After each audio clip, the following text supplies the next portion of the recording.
Welcome to our YouTube channel DS studio. গল্পের জগতে আপনাদেরকে স্বাগত। Smoking is injurious to health, it causes cancer. ধূমপান স্বাস্থ্যের পক্ষে ক্ষতিকর, এতে ক্যান্সার হতে পারে। নমস্কার বন্ধুরা, আমার চ্যানেলে আপনাদের সবাইকে স্বাগত। আমি আবারও চলে এসেছি আপনাদেরকে গল্পের জগতে নিয়ে যাব বলে। আমাদের চ্যানেলে আমরা বিভিন্ন ধরনের গল্প প্রচার করে থাকি। ভূতের গল্পে অনেক সময় ব্ল্যাক ম্যাজিক, দেবদেবী, ঝাড়ফুঁক, তন্ত্রমন্ত্র ইত্যাদির উল্লেখ থাকে। গল্পের লেখক রোমাঞ্চকর আবহাওয়া বা প্লট তৈরির খাতিরে এগুলি ব্যবহার করে থাকেন, কোনো রকম কুসংস্কার বা অযৌক্তিক ভীতিকে প্রশ্রয় দেওয়ার জন্য নয়। আমরা আশা করব আমাদের শ্রোতারাও সমস্ত রকম কুসংস্কার মুক্ত হয়ে খোলা মনে গল্প শোনার আনন্দে এই গল্পগুলি গ্রহণ করবেন। আমাদের আজকের নিবেদন তারাদাস বন্দ্যোপাধ্যায়ের লেখা তারানাথ তান্ত্রিকের গল্প। তারাদাস বন্দ্যোপাধ্যায় জন্ম 15ই অক্টোবর 1947 এবং মৃত্যু 18ই জুলাই 2010। তিনি ছিলেন একজন বাঙালি ঔপন্যাসিক, ছোট গল্পকার এবং সম্পাদক। তিনি কিংবদন্তি তুল্য সাহিত্যিক বিভূতিভূষণ বন্দ্যোপাধ্যায়ের পুত্র ছিলেন। তারাদাস বেশ কয়েকটি ছোট গল্প ও উপন্যাস লিখেছিলেন, যেমন কাল নিরবধি, সপ্তর্ষির আলো, কক্ষপথ ইত্যাদি। তার কাজল উপন্যাসটি তার বাবা বিভূতিভূষণ বন্দ্যোপাধ্যায় বিরচিত অপরাজিত সিকুয়েল ছিল। তারাদাস উচ্চ মাধ্যমিক পরীক্ষায় উত্তীর্ণ হওয়ার সাথে সাথে কাজল লেখা শুরু করেছিলেন। তারাদাস বন্দ্যোপাধ্যায়ের সর্বাধিক উল্লেখযোগ্য অবদান ছিল তারানাথ তান্ত্রিক, যা ছিল এক তন্ত্র সাধকের অভিজ্ঞতার গল্প। তারানাথ তান্ত্রিক চরিত্রটি বিভূতিভূষণ বন্দ্যোপাধ্যায় তৈরি করেছিলেন এবং তারই ধারাবাহিকতা বজায় রেখেছিলেন তারাদাস। এই গল্পগুলো প্রকাশিত হয়েছিল দুটি বই, তারানাথ তান্ত্রিক এবং অলাত চক্র। শুরু হচ্ছে তারাদাস বন্দ্যোপাধ্যায় রচিত অলাত চক্র।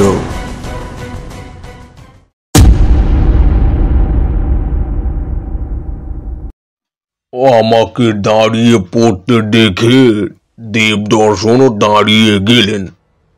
আমার মুখের দিকে তাকিয়ে জিজ্ঞেস করলেন, কি হলো ঠাকুরমশাই, দাঁড়িয়ে পড়লেন যে?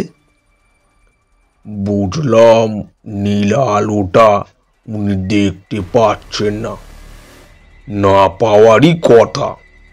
বললাম, কিছু না, আজ শুক্লপক্ষের একাদশী পড়ে গিয়েছে। চাঁদের আলো সামান্য হলেও থাকা উচিত ছিল, এত অন্ধকার হলো কিভাবে?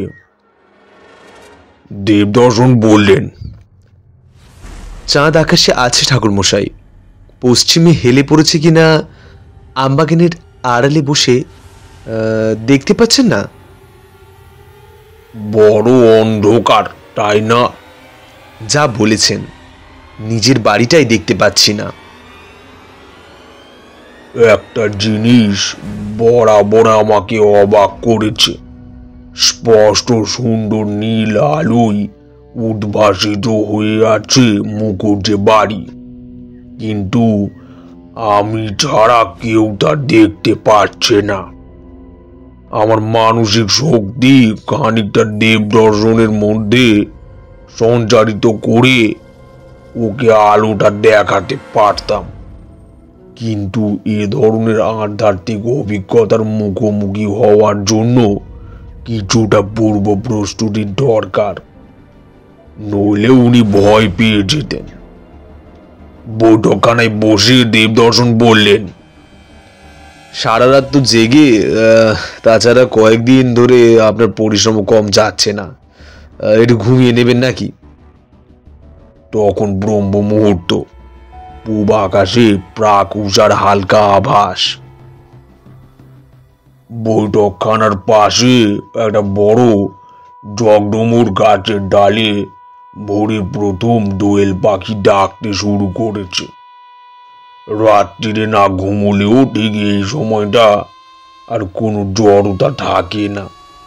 ঈশ্বরের আশীর্বাদ হয়ে মনের ভেতর পবিত্রতা জেগে ওঠে, সকালের আলো ফুটে ওঠে। বললাম, না মুখুজ্জে মশাই, এখন আর শোবো না। বসুন তাহলে, গল্প করা যাক। আমিও শোব না। রঘু, তামাক দিয়ে যা। দুপুরের খাওয়ার পর দেবদর্শন বললেন, মাছ ধরার নেশা আছে আপনার? তা খুব আছে। আমার গ্রামে আমি ছোটবেলা থেকে মিঠো তারানাথ বলে বিখ্যাত। কেন বলুন তো? চলুন, কাল তাহলে রানীদিঘিতে মাছ ধরা যাক। আমার শ্বশুরবাড়ির কয়েকজন আত্মীয়ের আসার কথা আছে। সবাইকে কাল রাত্রে লুচি আর মাছের কালিয়া খাওয়াবো। বললাম, রানীদিঘি কোথায়? বেশি দূর নয়, ওই আমবাগানটার পেছনে। বেশ গাছপালায় ঢাকা, ছায়ার মধ্যে সুন্দর পরিবেশ। মনের মতো পরিবেশ না হলে মাছ ধরে সুখ নেই, তাই না বলুন ঠাকুরমশাই? এই শেষের দফায় আমি দেবদর্শনকে একজন পাকা মেছুরে বলে চিনতে পারলাম। অনেক মাছ ধরাটা বড় কথা নয়, পরিবেশ এবং মাছ ধরার উদ্যোগটাই বড় কথা। বললাম, ঠিক বলেছেন। দিঘিতে ভালো মাছ আছে? টোপে ঠোকরায়? দেবদর্শন হাসলেন এবং বললেন, প্রচুর মাছ আছে ঠাকুরমশাই। ও দিঘি জমিদার বাড়ির নিজস্ব সম্পত্তি, বাইরের কেউ ব্যবহার করে না। পালা পার্বণে জাল ফেলা হয়, প্রয়োজন মতো সামান্য মাছ রেখে বাকি আবার ছেড়ে দেওয়া হয়। এমন অনেক মাছ আছে ওজন 20-30 সের, গায়ে শ্যাওলা গজিয়ে গিয়েছে। তবে টোপে ঠোকরাবে কিনা সে তো অনেকটা কপালের ব্যাপার। জাল ফেলে দরকার মতো মাছ ধরে নিতে পারেন তো? ছিপে যদি না আসে? না, আত্মীয়দের বলেছি নিজে মাছ ধরবো। এখন জাল ফেলাটা... বুঝলাম। এখন কিছু মাছ অন্তত নিজে না ধরলে শ্বশুর বাড়ির মানুষদের কাছে তার সম্মান থাকবে না। একটু ভাবনাও হলো, শরৎকালের এই সময়টাই চারে মাছ আসবে কি? এটা ঠিক মাছ ধরার সময় নয়। দেবদর্শন মানুষটি বড় ভালো, নিজে মাছ ধরে আত্মীয়দের খাওয়াবেন।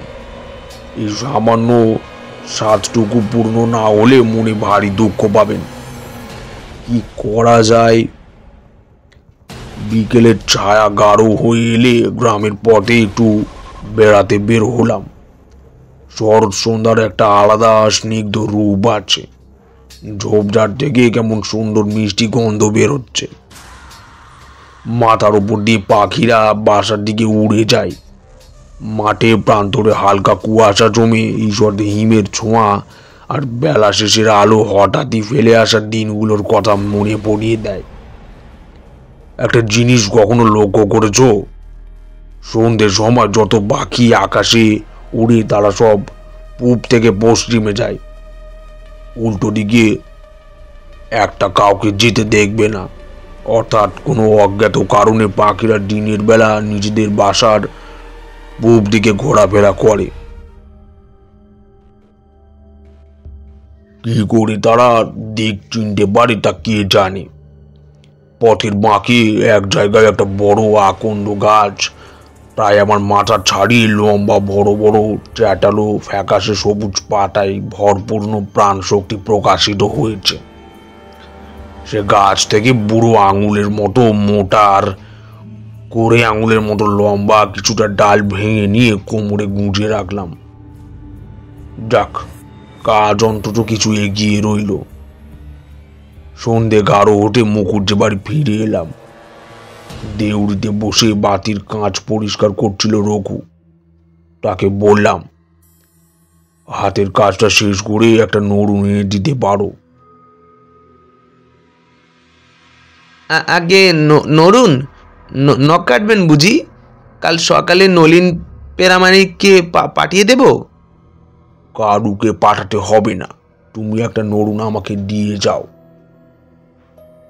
কিছুক্ষণ পরে রঘু অতিথিশালার ঘরে বসে একটা চকচকে নড়ুন দিয়ে গেল। রাত্রিরে খাওয়ার পরে বসে বসে নড়ুন দিয়ে আকন্দ গাছের ডাল থেকে একটা ছোট্ট গণেশ মূর্তি কুঁদে বের করলাম। আকন্দ কাঠ নরম, তাই অসুবিধে হলো না। দেখতে বেশ ভালোই হলো।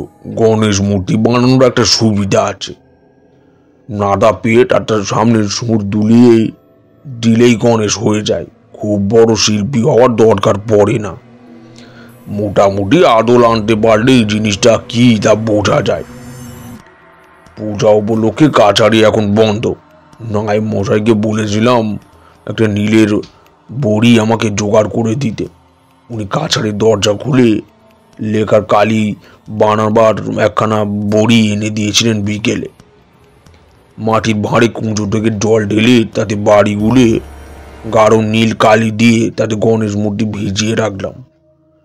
যখন তুললাম তখন আকন্দ কাঠ সাদা থেকে রং টেনে কটকটে নীল হয়ে গেছে।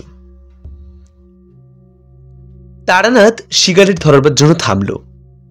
জিজ্ঞাসা করলাম, নীল গণেশ দিয়ে কি হয়? নীল গণেশ খুব শুভকারী দেবতা। সঠিক আরাধনা করতে পারলে ওকে দিয়ে করানো যায় না এমন কাজ নেই। তোমাদেরও আগেও নীল গণেশের কথা বলেছি, তোমাদের মনে নেই? যাই হোক, পরদিন সকালে জল খাওয়ার পর মুখুজ্জে মশাইয়ের ডাক এলো। সরঞ্জাম তৈরি, একবার মাছ ধরতে যাওয়া হবে। কাছারি বাড়ির সামনে দেখি দেবদর্শন ব্যস্ত হয়ে কর্মচারীকে কি করতে হবে বোঝাচ্ছেন।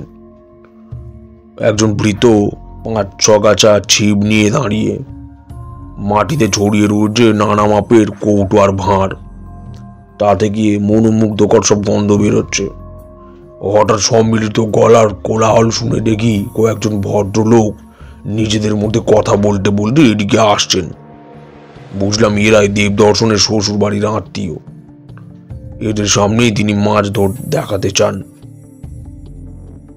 রানী দিঘি সত্যি একটা বিশাল জলাশয়। এপার থেকে ওপারে দাঁড়ানো মানুষকে ভালো চেনা যায় না। যেখানে মাছ ধরতে বসা হবে সেখানে বাড়ির মেয়েদের স্নান করার জন্য বাঁধানো ঘাট। কয়েকখানা প্রাচীন আম কাঁঠালের ছায় স্নিগ্ধ হয়ে আছে। 2-4টে কলা পাতা পেতে দেবদর্শন মাছ ধরতে বসে গেলেন।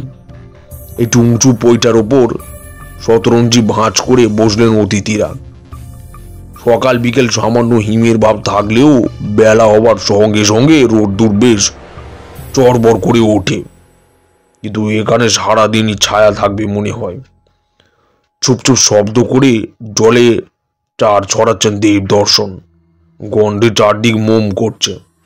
পুরুষটো কেঁচো দিয়ে টোপ গাঁথা হলো।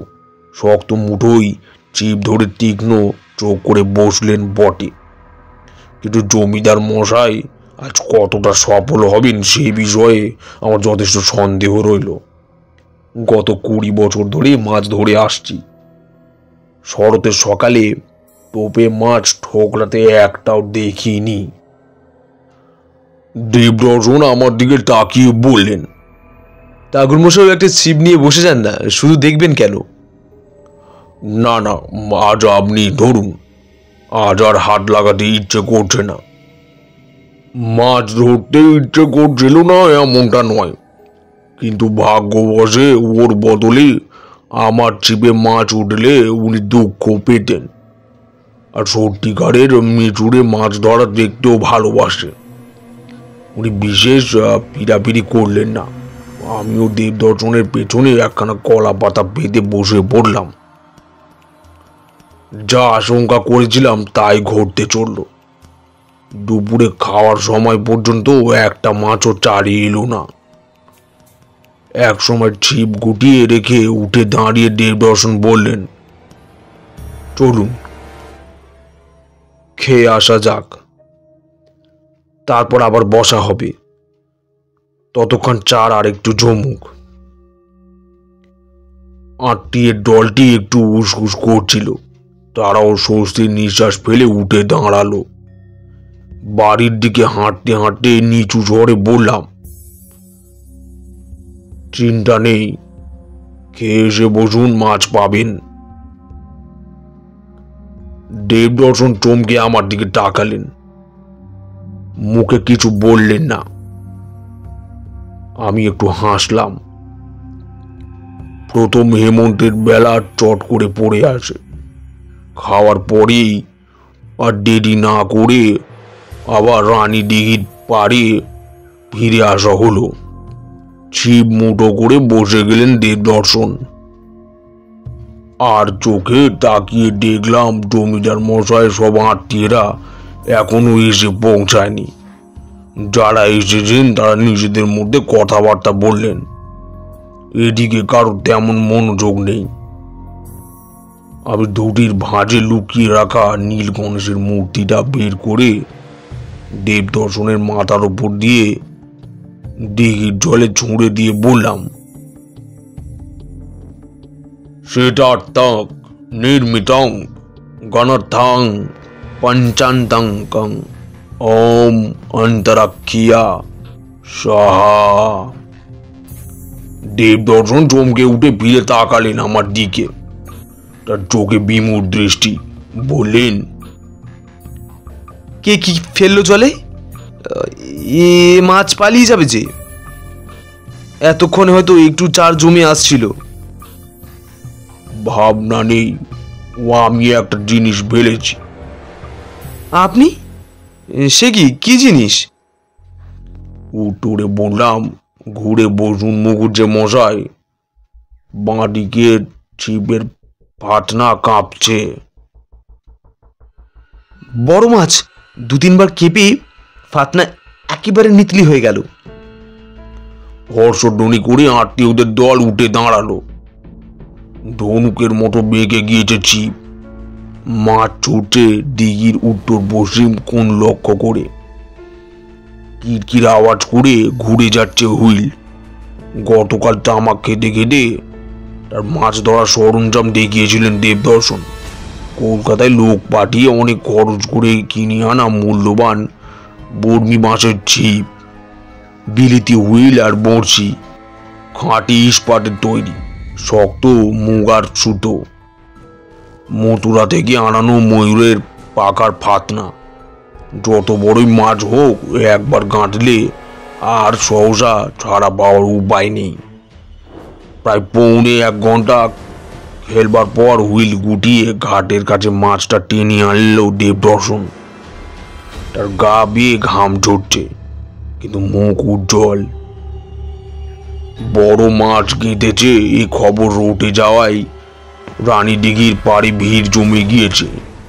অনেকক্ষণ লড়ে যদিও মাছটা নির্জীব হয়ে পড়েছে, তবু জলের ভেতরও জিনিসটা বাঘের মতো শক্তি ধরে রাখে। রঘু এবং আরো 3 জন লোক জলে নেমে পাঁজা খোলা করে জাপটে মাছটা উপরে তুলে এনে ঘাটের পৌঁছায় শুইয়ে দিল। অস্ফুট শব্দে ভিড় ঝুঁকে পড়ল সামনে। 14-15 সের ওজনের বিশাল লালচে রুই, একটা বড় বাছুরের মতো। সবাই নানা রকম প্রশংসা সূচক কথা বলছে। কেউ পিঠে এনে মাছটা মাপার কথা বলছে। আমি তাকিয়েছিলাম দেবদর্শনের দিকে। তিনি ভারী খুশি হয়েছেন। মানুষটির মনের মধ্যে কোনো ঘর প্যাচ নেই। এইটুকু কৃতিত্বেই ভদ্রলোক তৃপ্ত। বললাম, এতে হবে তো, না আর একখানা ধরবেন? দেবদর্শন বললেন, না না, এতেই খুব হয়ে যাবে। আজ তো কেবল বাড়ির লোক আর এই এরাই, সব মিলিয়ে ধরুন 30 জন। মুড়ো আর আঁশটা বাদ দিয়ে দিয়ে যদি 10 কি 11 সেট মাছও পাই, তাহলে ভেসে যাবে। আর ধরা উচিত হবে না। কোনো কিছুর অপচয় করতে নেই। তারপর বললেন, সুন্দর মাছটা বলুন, এর মুড়োটা কিন্তু আজ আপনাকে খেতে হবে। রেগি আমি কেন? নিয়ম জানেন না? মাছ যে ধরেছে মুড়ো তাকেই খেতে হয়। স্থির দৃষ্টিতে আমার দিকে তাকিয়ে দেবদর্শন বললেন, সেই জন্যই তো মুড়োটা আপনিই খাবেন। নিয়ম জানি বলেই তো একথা বলছি। আমরা দুজন কয়েক মুহূর্ত পরস্পরের দিকে তাকিয়ে রইলাম। তারপর আমি হেসে বললাম, বেশ তো, মুড়ো তো খেতে হয়, খাবো, কিন্তু মাছটা আপনি ধরেছেন। সব কিছু বাদ দিয়ে মোটে ওই 12.5 মতো পাওয়া গেল। পেট ভরে মাছ খেয়ে সবাই ভারী খুশি। কেবল খেতে খেতে দেবদর্শন হাসি হাসি মুখে আমার দিকে তাকাচ্ছিলেন। পরের 2 দিন ভালোই কাটলো। খাইদার আর গ্রামের পথে একটু ঘুরে বেড়ায়। সত্যি বলতে কি, একদিন আরামের থেকে আরাম অভ্যেসটা খারাপ হয়ে গেল। আর বড় জোর 2 দিন, তারপর আবার বেরিয়ে পড়তে হবে পথে। বাঁশ বাগানের পাশ দিয়ে যে পথটা বেঁকে নদীর দিকে চলে গেল, সেই পথে সন্ধ্যার দিকে রোজ হাঁটতাম। 2 দিন পরে পূর্ণিমা। রাঙা চাঁদটা পূব দিগন্তের একটু ওপরে ভেসে থাকা দেবতাদের দেওয়া আকাশ প্রদীপের মতো। আম বাগানের ওপারের ঝোপঝাড়ের মধ্যে শিয়ালের দল একসঙ্গে ডেকে ওঠে। বর্ষা চলে যাওয়ার পর জোনাকির ঝাঁক বিদায় নিয়েছে। তবু দেরি করে রয়ে যাওয়া 2-10টা গাছ গাছালির ফাঁকে ফাঁকে জলে নেবে।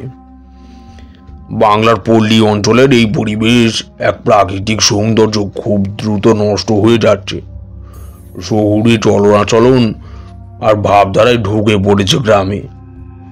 তোমরা যারা দেখেছো তারা জানো, তোমাদের সন্তানেরা হয়তো এ জিনিস আর পাবে না। লক্ষ্মী পুজোর দিন খুব ভোরে উঠে শিশির ভেজা ঘাসের পথে হেঁটে নদীতে স্নান করতে গেলাম।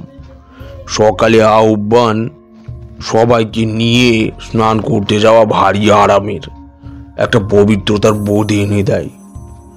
স্নান করে ভিড়তে রঘু এসে বললেন, ঠাকুর মশাই, কর্তাবাবু বৈঠকখানায় এসে বসেছেন, আপনাকে ডাকছেন। আপনি আজ ওখানেই জল খাবার খাবেন। বৈঠকখানায় তাকিয়ে হেলান দিয়ে আলবোলার নলে টান দিচ্ছেন দেবদর্শন। ওই সকালেই তারও স্নান হয়ে গিয়েছে। আমাকে দেখে বললেন, বসুন। ওরে রঘু, ঠাকুর মশাইকে তামাক দিয়ে যা। তামাক এলো, প্রায় সঙ্গে সঙ্গেই জল খাবার। খাঁটি ঘিয়ে ভাজা খাস্তা পরোটা, বেগুন ভাজা এবং 1 থাবা সর, তার উপরে মোটা করে চিনি ছড়ানো। বললাম, এ কি, আমার একার জন্য কেন, আপনার কই? আমি এখন খাবো না। কোজাগরি লক্ষ্মী পূর্ণিমায় আমি সারাদিন নির্জলা উপোস করি। রাত্রিরে একেবারে পুজোর পর অঞ্জলি দিয়ে প্রসাদ নেব। আপনি সংকোচ বোধ করবেন না, শুরু করুন।